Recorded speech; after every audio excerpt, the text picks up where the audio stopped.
And we're back with this guy. Have you ever been on this show? I've been here just to review Korean soft drinks. All right, you have been. Anyway, so I'm taking a break from the festival, and we get to enjoy some Blade Running because it's out today, and we're here for the IMAX. And what are you expecting? Well, we came here because it wasn't in 3D. Yes, everywhere else in the city had this Blade Runner in 3D, so that's very exciting. Crucial. But it's been 35 years since the original Blade Runner came out, and I don't know. I'm so excited. That's why I wanted to come here on a Thursday. I'm just here Thursday night to see it. But yeah, just to see if it lives up to the expectation. And yeah, the reviews are really high, and it's Denis Villeneuve. Denis. And it's got Roger Deakins again doing photography, so it should be very exciting. Oh, yes, that is pretty exciting. I was actually surprised when the reviews kicked in and everyone's like, oh my goodness, it's so good. I was like, oh. Yeah, but they were saying that all the nerds like me would already go see this movie, so all the ads, which were really action-oriented, was just for everybody else to make them go see it, because they know I'm going to buy the ticket anyway. Yeah, that's true. So what do I expect? Harrison Ford being Harrison Ford, that's to be expected. Gosling stretching his legs again to see what he can actually do.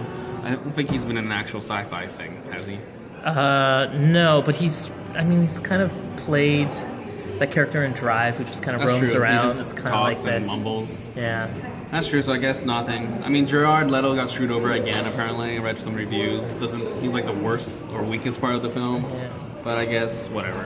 But overall, I'm just expecting cool world building, nice visuals, a nice story. That'll be great. Granted, it is kind of concerning for me in the sense where the last few days we've been getting reviews where it's just like, oh, it could have been so legendary or a classic, but it's just not there. And I'm just like, that not there. How big of an issue is it for those people? And also just, like, it's very spoiler-free reviews, yes. So I really wonder how much story is needed. Like, is it going to break the film if you go in knowing everything? Because normally I'm just like, I don't care, tell me about it. But like, trailers have been built up.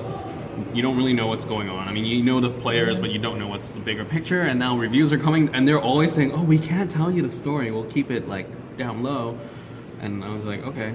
But yeah, so I expect a spoiler-free story. Yeah. Well, I mean, it's hopefully it'll be a very smart movie like the first one was, and we think that the studio is respecting that because it's 2 hours and 40 minutes. That's pretty long. So that's really long. So they basically let Villeneuve do whatever he wants. So.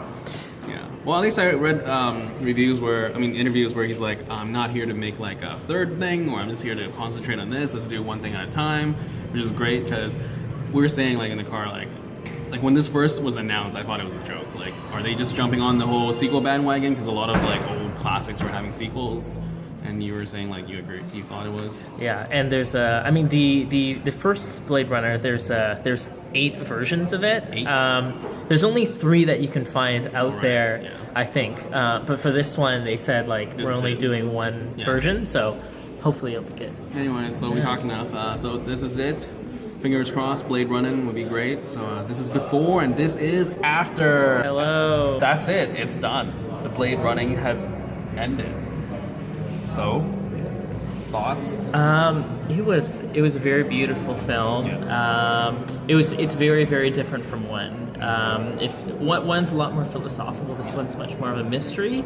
And this one's also less urban.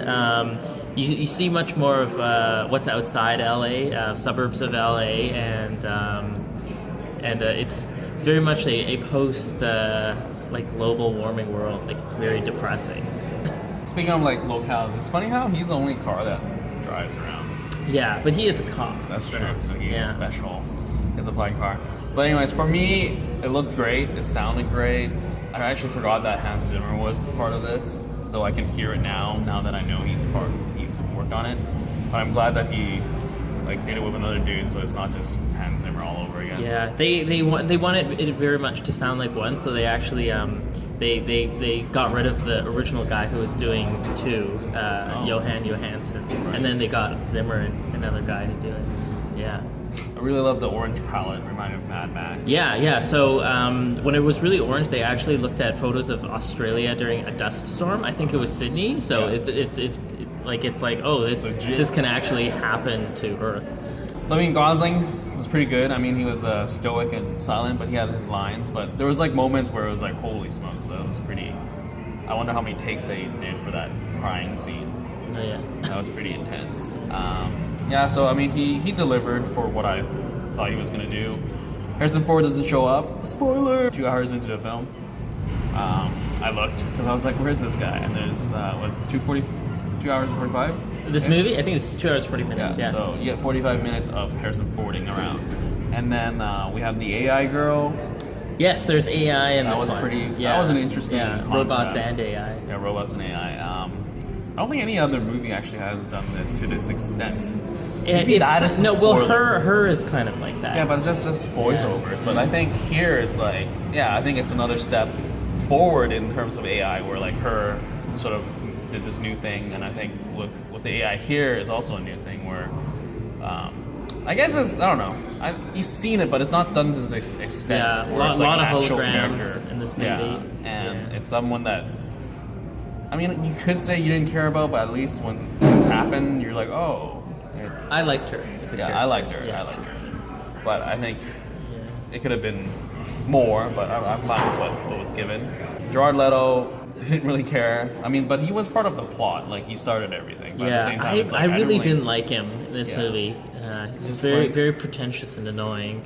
And it's like, why are you pretentious? Like, what are you coming from? And it doesn't make sense that he's so young as the head of this company. Like, is he a human? I think he's human. Yeah. So it's like this random pretentious guy that has no. They didn't really show us anything that like sort of not explain or even justify his motives. I think it was just more like, hey, here's a guy who sort of took over from Tyrell and he's creating these things, and then something happened. He's like, okay, now we gotta go after them, and that's basically it. Henchwoman was pretty badass. Yeah, I don't think she has a name. Oh no, Liv? Love? Something like that, yeah. She's Love. So, she was pretty cool. I mean, her action sequences was pretty intense. One thing that I noticed was like everything is pretty like super fast in terms of action. Like a lot of like just robot kills, on robot robots, fighting. Yeah. So just don't expect choreo. It's just more like one chop and you're down, or one shot you're dead type of thing. So I enjoyed that. Yeah, I mean, as a sequel, I think it's all right. Like, I think sequels do best when they change genres. Like, if they stick with the whole philosophical thing, it either can go really well, or it's just gonna flat out just not do well. I mean, I'm thinking of like Aliens or Terminator, where like the sequel sort of changes its like genre. You know what I'm saying? Well, I don't know. I don't even know if it's like if it had no ties to the original Blade Runner and it was just its own film. I think it might have even been able to stand on its own. Like that's how different it is from the first one, I think. Yeah. But then it would make me wonder, like, would you like it less or more because of it being I don't. It definitely standalone? would not get the same kind of attention. Yeah. It would be very artsy. Like, you'd be like, oh, we'll cut this out. Like, why do we need so many establishing shots? Or just, like, a car flying through the air and him walking around. Yeah. But if anything, it shows us Denis Villeneuve can do Dune, which is his next movie. Goodness, yes. Which is going to be very, very exciting. Like, I am totally excited. There is no qualms about him doing it. It just depends on who's writing it, who's going to be in it. But I think visually Dune is going to look amazing, because I think Denis now has pretty much set himself up for anything to look good. Like, anything that he's going to direct is going to look good. He said that if he does sci-fi movies for the rest of his life, he'll be happy. So that's so that's I cool. don't know. Yeah, we'll see. I mean, this was very well done. Yeah, imagine he does a franchise. That'd be interesting. But anyways, it was Blade Running. I loved how they did the beginning, where I always forget how they call it, like who produced the movie, and they actually had all the logos contextualized within sort of like arms. Oh, at the very beginning? Yeah.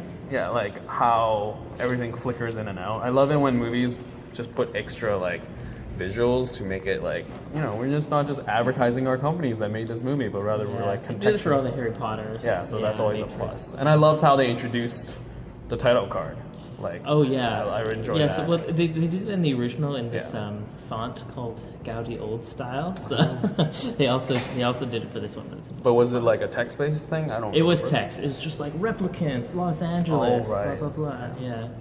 I mean, yeah, basically, you can definitely not watch the first one and just come right in, because basically, the things that extend forward is just the Tyrell and like how bad were the replicants and what Harrison Ford, what Decker did. But beyond that, it's everything pretty new. Mm-hmm. It's very new. Yeah, Very- so very definitely different don't movie. like just not watch it because you've never seen the first one. Mm-hmm. So anyways, we talked long enough. Anyways, now we're done. Before and after for Blade Runner 2049. Later!